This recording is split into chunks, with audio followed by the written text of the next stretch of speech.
Bonjour, c'est Abed et bienvenue dans cette nouvelle vidéo. Dans cette vidéo, nous allons voir comment fidéliser ses premiers clients. Alors, bienvenue également sur cette chaîne.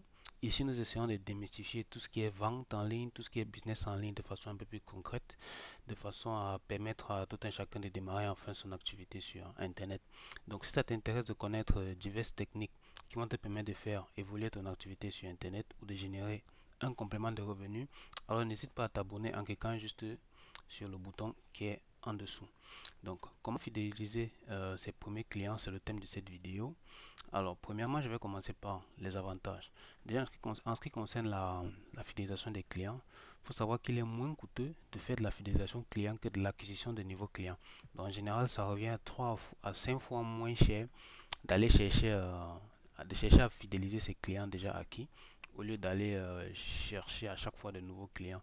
Donc, en ce qui concerne votre business, si vous avez une activité ou bien si vous avez un business en ligne, ou alors si vous voulez vous lancer en ligne, lorsque vous allez vous lancer, sachez que vos premiers clients sont tout simplement ceux-là que vous allez utiliser à chaque fois pour les fidéliser et générer à chaque fois un chiffre d'affaires qui sera résiduel au lieu d'aller dépenser en publicité, dépenser en temps pour encore acquérir de nouveaux clients qui vont vous faire confiance. Il est plus pertinent lorsque vous avez déjà une base de données de clients de les fidéliser au lieu d'investir dans l'acquisition de nouveaux clients. L'investissement dans l'acquisition de nouveaux clients se fait lorsque vous avez déjà atteint un niveau où vous êtes sûr que vous avez un bon taux de fidélisation. Alors à ce moment-là, vous pouvez aller un peu plus loin en investissant de votre temps et aussi peut-être de votre argent pour acquérir de nouveaux clients. Alors, l'autre avantage, c'est tout simplement le bouche à oreille en ce qui concerne les clients. Donc, lorsque vous avez une base de données de clients qui vous font confiance et qui vous avez fait confiance surtout plusieurs fois, vous allez vous rendre compte en fait à un moment donné que ce sont des gens qui vont aller parler à d'autres personnes et vous allez avoir des clients qui vont venir vers vous sans que vous ayez à dépenser de la publicité. Et là, ça vous fait un effet boom. C'est un peu comme par exemple, je prends l'exemple de WhatsApp.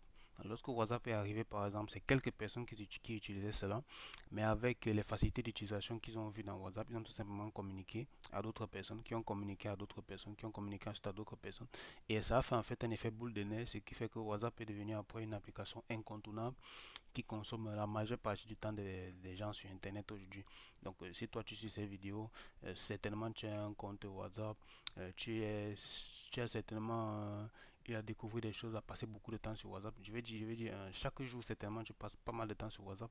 Dans le bouche à oreille, c'est comme ça que WhatsApp s'est développé sans investir forcément dans un budget précis dans le marketing, la publicité, juste en mettant avant, en fidélisant certaines personnes par rapport à ces aux facilités d'utilisation que WhatsApp permettait tout simplement.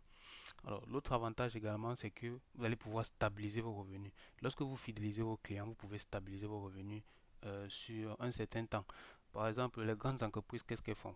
Par exemple, une entreprise comme Amazon, pour fidéliser encore mieux ses clients, elle met en place un système, par exemple avec Amazon Prime, qui consiste à payer un abonnement pour toutes les livraisons que vous allez faire en une année.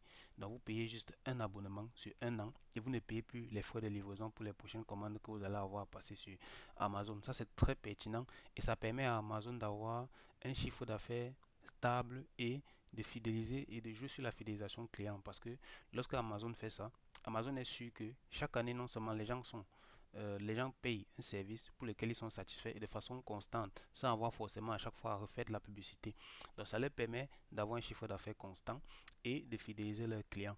Et sans oublier qu'en fait, derrière, il y aura ce qu'on appelle, comme j'ai dit précédemment, l'effet boule de neige avec le bouche à oreille qui va également jouer pour pouvoir encore accroître que ces chiffres d'affaires là parce que les nouvelles personnes qui vont venir vont également avoir cet avantage d'Amazon Prime, ils vont payer constamment et ça va encore faire un chiffre d'affaires constant à Amazon dans le temps et dans les années. Alors maintenant, on va voir un peu les erreurs en ce qui concerne la fidélisation client. Une erreur massive que moi j'ai observé aussi un peu par rapport à ce qui se passe sur Internet, c'est que les plaintes des clients sont parfois négligées. Donc, en fait, il faut se concentrer beaucoup plus sur ce que les clients, l'insatisfaction des clients, leur manque, c'est-à-dire qu'est-ce qui leur manque, quel est le problème qu'ils ont par rapport à vos services. Et également les non-clients, c'est-à-dire ceux qui n'ont pas encore acheté vos produits, vos services, il faudrait que vous sachiez exactement qu'est-ce qui leur manque, pourquoi est-ce qu'ils n'ont peut-être pas encore acheté, qu'est-ce qui est freine. Et il faudrait que vous travaillez sur ça pour pouvoir en fait augmenter euh, votre capital confiance avec vos clients. Donc ne négligez surtout pas les plaintes de vos clients. Soyez toujours à l'écoute. Lorsqu'il y a une plainte, écoutez et essayez d'améliorer. Et ensuite, la chose que vous allez faire derrière cela, c'est que vous allez communiquer sur les améliorations de vos produits. Ça également, c'est une erreur grave que beaucoup de personnes font dans le business en ligne, tout ce qui est relations clients et tout ce qui est marketing, c'est qu'ils ne communiquent pas sur les améliorations de votre produit. Ça veut dire quoi? Lorsque vous avez un produit ou un service que vous vendez, si en écoutant une recommandation d'un de vos clients, vous avez fait une amélioration, n'hésitez surtout pas à communiquer sur cette amélioration-là, que ce soit chez les clients qui ont déjà acheté votre produit ou alors tout simplement chez les éventuels futurs clients, c'est-à-dire chez les non-clients, vous devez communiquer cette amélioration-là à tout le monde pour que euh, globalement, les gens comprennent que vous êtes à leur écoute et que vous êtes à leur service, que c'est un service qui n'est pas seulement orienté sur le fait de gagner de l'argent, mais c'est un service qui est également orienté sur le fait d'apporter de la valeur aux personnes qui utilisent le service. Ça, c'est très important et ça va également être capital au niveau de votre preuve sociale. Alors, autre chose que beaucoup de personnes ne font pas, c'est qu'ils ne créent pas de nouveaux produits. Il faut créer de nouveaux produits constamment parce qu'il faut savoir qu'un client, un prospect qui arrive chez vous, peut être plus ou moins intéressé par votre produit ou votre service, mais ce n'est pas ça ce dont il a besoin dans l'immédiat. Il peut avoir un besoin annexe qui est en lien avec votre produit euh, et, et qui n'est pas forcément et que vous ne proposez pas. Et à ce moment-là, vous allez perdre de l'argent parce que vous ne proposez pas une solution concrète à ce dont il a besoin dans l'immédiat, mais plutôt une solution annexe. Par exemple, moi je vais prendre un exemple avec ce que j'ai fait dans la formation en ligne. Alors moi j'ai une formation en ligne orientée qui permet aux gens de réussir une certification internationale, c'est-à-dire qui permet aux gens de se former pour réussir une certification internationale. C'est une formation vidéo qui contient des supports de cours et également des travaux pratiques. Par contre, il y a des gens qui ont déjà une certaine expérience dans dans ce type de formation-là. Ils ont juste besoin des aspects pratiques.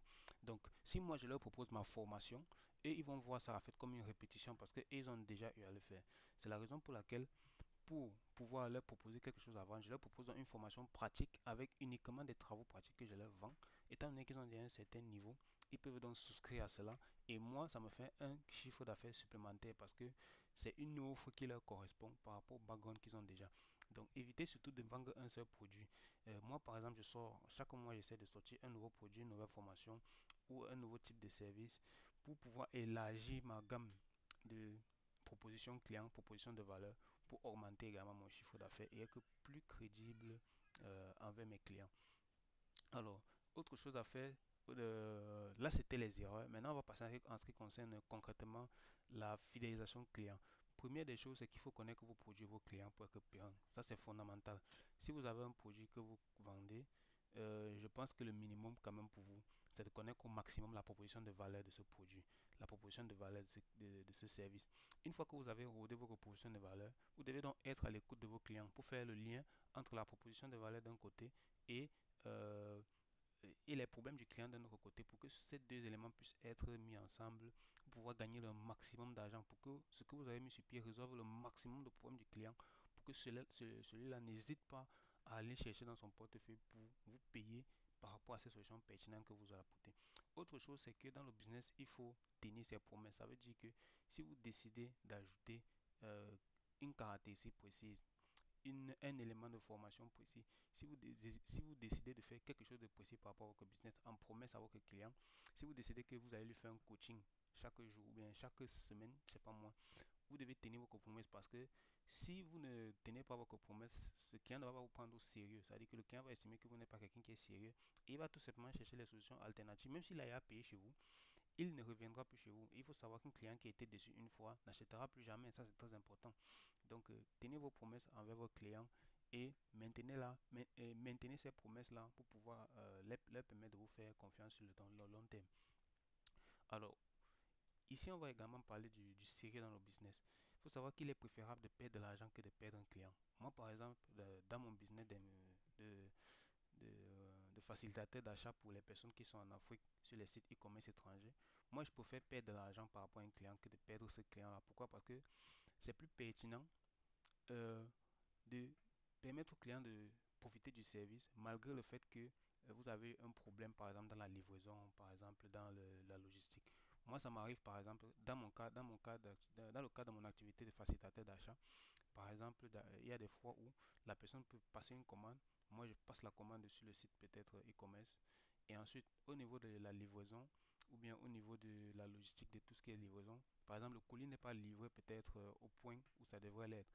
Et là, par exemple, je suis obligé d'ancrer en recours et tout ça. Là, et je me retrouve dans une situation où je peux perdre de l'argent, par exemple. Et parfois, le client qui lui a commandé, lui n'est peut-être pas d'accord et il veut juste son remboursement. Dans ce cas-là, qu'est-ce que je fais? Il est préférable de lui faire son remboursement et de perdre l'argent qui a été investi au lieu de vouloir tripatouiller et jongler et après perdre le client et perdre la réputation client. Donc si vous avez un problème dans votre business qui ne dépend pas de vous, il est préférable de perdre de l'argent que de perdre le client parce qu'en satisfaisant la demande du client qui demande peut-être un remboursement et qui estime que peut-être il va revenir une autre fois pour faire un autre achat, en remboursant vous manquez votre bonne foi et vous pouvez le relancer pour des offres meilleures en lui disant que ce problème a été réglé, en lui prouvant exactement comment est-ce que ça a été fait et en lui donnant certaines autres garanties. Donc ça prouve également votre sérieux dans le business. Essayez également de dépasser les attentes de vos clients. Ça veut dire que lorsque vous offrez un service à un client, ne lui offrez pas juste le service, offrez-lui également quelque chose en plus au-delà de ça. Par exemple, moi, quand je fais de la formation, au-delà de ce qui est dans la formation, je peux offrir encore un document supplémentaire. Je peux offrir parfois une séance, par exemple, de travail supplémentaire gratuite en fonction de mon temps libre pour que le client ne se sente pas uniquement, pour que le client ait une valeur ajoutée. Et lorsqu'il a une valeur ajoutée, il se sent à l'aise. Et lorsque vous allez faire les prochaines offres, les prochaines propositions, il sera beaucoup plus ouvert. Parce que vous lui avez prouvé que vous êtes quelqu'un qui s'inquiète de sa progression. Il faut s'inquiéter de la progression de vos clients. Inquiétez-vous de la valeur ajoutée de vos clients pour pouvoir leur offrir encore plus et gagner encore plus. C'est tout simplement ça. C'est l'une des lois fondamentales dans les affaires. Autre élément en ce qui concerne la fidélisation client, ça ce sont les trois éléments, les trois derniers éléments que je vais vous communiquer ici. Alors, il faut humaniser votre business et votre expérience client. Soyez personnellement disponible pour vos clients et pour les rassurer. Donc, soyez personnellement disponible. Donnez votre numéro de téléphone personnel. Si vous n'êtes pas encore au niveau de multinational en hyper croissance, que vous ne faites pas les millions de dollars, ce n'est pas pertinent de cacher votre téléphone, votre numéro de téléphone. Donnez votre numéro de téléphone à vos clients. Si vous êtes dirigeant d'une structure, que vous avez un business ou une entreprise et que vous faites connaître vos services en ligne, donnez votre numéro personnel pour que vos clients vous contactent, pour qu'ils soient rassurés et pour que vous soyez à leur écoute. Et à chaque fois, donc, vous pourrez donc améliorer continuellement votre offre de services et ils pourront continuellement vous faire confiance et acheter. Faites également des promotions sur vos nouveaux produits. C'est vrai qu'il y a certains entrepreneurs qui n'aiment pas faire des promotions. Il y a d'autres pour eux, c'est pertinent de faire des promotions. Moi, je conseille à certaines personnes, lorsque vous avez un nouveau produit, faites la promotion de votre produit. Communiquer sur ce produit-là, faites la promotion en lien par exemple avec un produit précédent. Ça veut dire que vous pouvez ajouter ce nouveau produit en complément d'un produit précédent à un prix promotionnel. Ça peut attirer vos clients et ça peut leur permettre aussi de vous faire plus confiance et de se dire que cette personne-là, lui, il apporte de la valeur et il regarde également, il nous fait également faire une bonne affaire parce que les gens aiment avoir l'impression, le sentiment de faire une bonne affaire. Ça, c'est très important aussi dans le business. Autre chose, c'est que il faut proposer au client de devenir ambassadeur. Ça veut dire que lorsqu'un client a acheté chez vous, proposez-lui systématiquement ou alors dans un moyen long terme, après un certain temps, proposez-lui également, lorsqu'il a consommé votre produit et qu'il a été satisfait, proposez-lui d'être ambassadeur, proposez-lui de recommander votre service à d'autres personnes, de gagner de l'argent en retour de cette proposition-là. Ça veut dire, moi par exemple, je fais un système de commission. Ça veut dire, par rapport à ma formation en ligne en réseau informatique, j'ai dit aux gens, si vous arrivez à convaincre quelqu'un d'autre d'acheter et que vous m'envoyez la preuve que il a acheté grâce à vous, moi je vous donne une commission de 10% sur ce qui a été réalisé comme vente. Je peux même proposer parfois des commissions de 20 à 30%. Étant donné que c'est parfois sur les produits numériques, les commissions peuvent aller à 40%, parfois moitié. Sur les produits physiques, par exemple, vous pouvez proposer une commission de 10% et vous ne perdez pas grand-chose. Et en plus, le client se sent valorisé parce que l'ultime chose pour un client, c'est de gagner de l'argent parce qu'il a recommandé votre produit sans avoir eu à créer le produit lui-même. Et là, il va recommander plus, vous allez gagner plus. Et ensemble, c'est un partenariat, c'est un chiffre d'affaires supplémentaire que vous pourrez générer. Donc voilà, c'était tout pour cette vidéo. Je vous remercie d'être arrivé jusqu'à la fin de cette vidéo. Donc si vous regardez encore cette vidéo jusqu'ici, c'est que certainement vous voulez créer une activité complémentaire ou alors générer du revenu sur Internet. Alors dans cette optique, j'ai créé un guide gratuit qui vous donne les 10 étapes à mettre en place pour vendre vos compétences sur Internet et dès ce soir pour commencer à générer vos premiers revenus. Donc pour le recevoir, vous cliquez juste le lien dans la description. C'est un guide qui contient les 10 étapes et qui va vous permettre de mettre en place dès ce soir vos activités et de vendre soit vos compétences sur Internet, soit vos produits ou alors toute autre chose que vous voulez valoriser et utiliser le levier online pour pouvoir exploser. Donc voilà, c'était tout pour cette vidéo. Je vous dis à très bientôt et je vous remercie.